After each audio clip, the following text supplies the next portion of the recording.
আজ মঙ্গলবার 24 সেপ্টেম্বর সিপাহীজলা জেলার মহকুমাস্থিত ত্রিপুরা স্টেট রাইফেলস তথা টিএসআর এর 7ম ব্যাটালিয়নের সদর কার্যালয়ে নিষিদ্ধ জঙ্গি সংগঠন এনএলএফটি এবং এটিটিএফ এর বহু সদস্য আনুষ্ঠানিকভাবে রাজ্যের মুখ্যমন্ত্রী অধ্যাপক ডক্টর মানিক সাহার কাছে আত্মসমর্পণ করেছে। এই আত্মসমর্পণ অনুষ্ঠানকে কেন্দ্র করে ত্রিপুরা পুলিশের ডিরেক্টর অফ জেনারেল সহ বিএসএফ এর অফিসারগণ উপস্থিত ছিলেন। আত্মসমর্পণ করে মূল স্রোতে ফিরে আসার জন্য রাজ্যের মুখ্যমন্ত্রী অধ্যাপক ডক্টর মানিক সাহা তাদের সাধুবাদ জানান।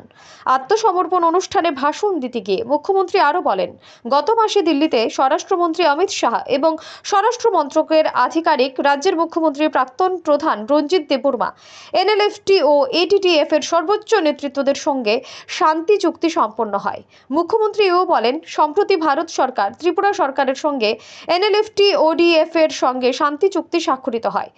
ত্রিপুরার শান্তি শৃঙ্খলা বজায় রাখতে প্রধানমন্ত্রী এবং স্বরাষ্ট্রমন্ত্রীর সদর্থক ভূমিকা নেওয়ার ফলে ত্রিপুরা রাজ্য এখন সম্পূর্ণ সন্ত্রাসমুক্ত রাজ্য বলে দাবি করেন মুখ্যমন্ত্রী। আত্মসমর্পণ অনুষ্ঠানে কি বললেন শুনুন। Bureau report, digital Tripura. Sir, ये त्रिपुरा राज्य और त्रिपुरा पुलिस के लिए गर्व की बात है।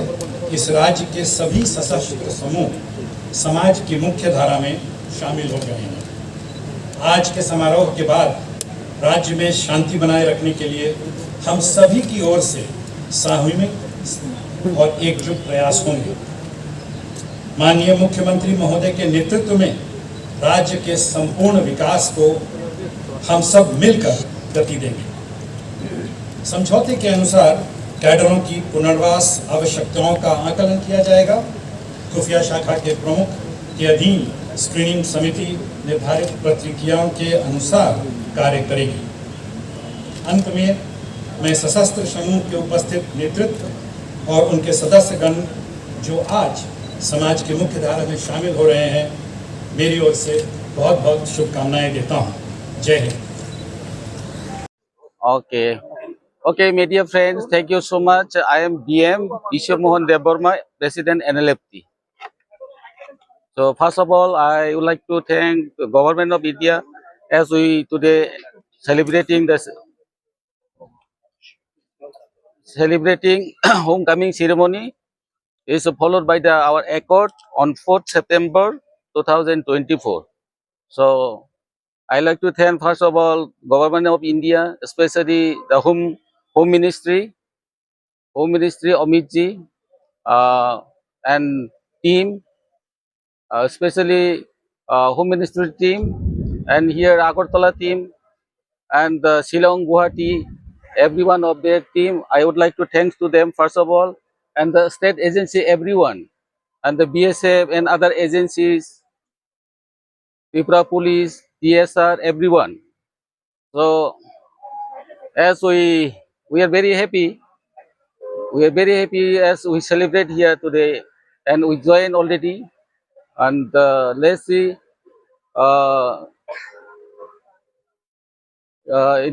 what to say now. In front of our work is more work is there. বন্ধুগণ, এটা সত্যি এক আনন্দের বিষয়। এই হিংসার পথ পরিহার করে আজকে এনএলএফটি এবং এটিটিএফের সবাই এসে মুক্তিতে ফিরে এসেছে। আমরা চাই যে এই রাজ্যকে শান্তিপূর্ণ ও সমৃদ্ধ ভবিষ্যতের দিকে নিয়ে যাওয়ার জন্য মাননীয় প্রধানমন্ত্রী নরেন্দ্র মোদীজি এবং আমাদের স্বরাষ্ট্রমন্ত্রী শ্রী অমিত শাহজি এই গুরুত্বপূর্ণ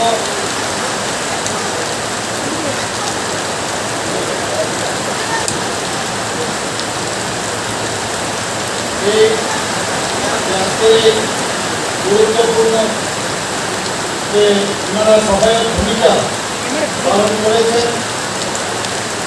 এর জন্য আমি মাননীয় প্রধানমন্ত্রী নরেন্দ্র মোদীজি এবং কেন্দ্রীয় স্বরাষ্ট্রমন্ত্রী শ্রী অমিত শাহজিকে আমি ধন্যবাদ দিতে চাই। গত 4 সেপ্টেম্বর 2024 কেন্দ্রীয় স্বরাষ্ট্রমন্ত্রী শ্রী অমিত শাহজি উপস্থিতিতে government of India, government of Tripura এবং এনএলএফটি এবং এটিটিএফের একটা, আপনারা সবাই জানেন, একটা সমঝোতা স্বাক্ষর হয়েছিল দিল্লিতে।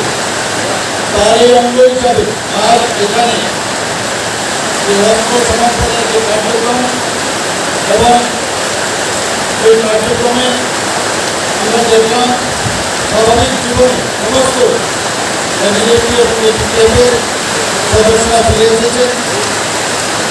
আমরা মাননীয় প্রধানমন্ত্রী নরেন্দ্র মোদীজি যখন প্রধানমন্ত্রী হিসাবে কার্যভার গ্রহণ করলেন, উনি বারবার বলেছেন যে নর্থ ইস্ট যদি ডেভেলপমেন্ট না হয় তাহলে ভারতে ডেভেলপমেন্ট হবে না। এবং আমরা দেখতে পাই যেভাবে নর্থ ইস্টে আগে টেররিজমের একটা অবস্থা ছিল, প্রায় 12টার মতো এই শান্তি চুক্তির ফলে সেটা এখন আজকের তারিখে সেটা প্রায় চলুন। আমরা জানি যতক্ষণ ধরে শান্তি সম্প্রীতি এবং এখানে ট্রান্সপারেন্সি না থাকবে কখনোই আমাদের সমৃদ্ধি আসবে না। এবং এই যে 12টা আমাদের গুরুত্বপূর্ণ চুক্তি নর্থ ইস্টে হয়েছে, তার মধ্যে 3টি আমাদের ত্রিপুরার চুক্তি হয়েছে, আপনারা সবাই জানেন। এতে করে প্রায় 10,000 যারা এতদিন ধরে টেররিজমের সাথে যুক্ত ছিল তারা অস্ত্রত্যাগ করেছে। আজকে এই ত্রিপুরা আজকের পর থেকে আমরা বলতে চাই যে ত্রিপুরা সম্পূর্ণ সরকার মুক্ত রাজ্য এবং রাজ্য সরকার ও কেন্দ্রীয় সরকার জনজাতিদের সার্বিক যে বিকাশ তার প্রাধান্য দেওয়ার জন্য নানা রকম প্রকল্প করেছে।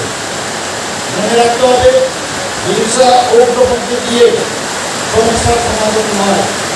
যারা আত্মগোপন করে এতদিন ধরে কষ্টকর অবস্থায় জীবনযাপন করেছেন, আমি সবাইকে এই মূল সুদে ফিরে আসার জন্য স্বাগত জানাচ্ছি। সবাই ভালো থাকবেন।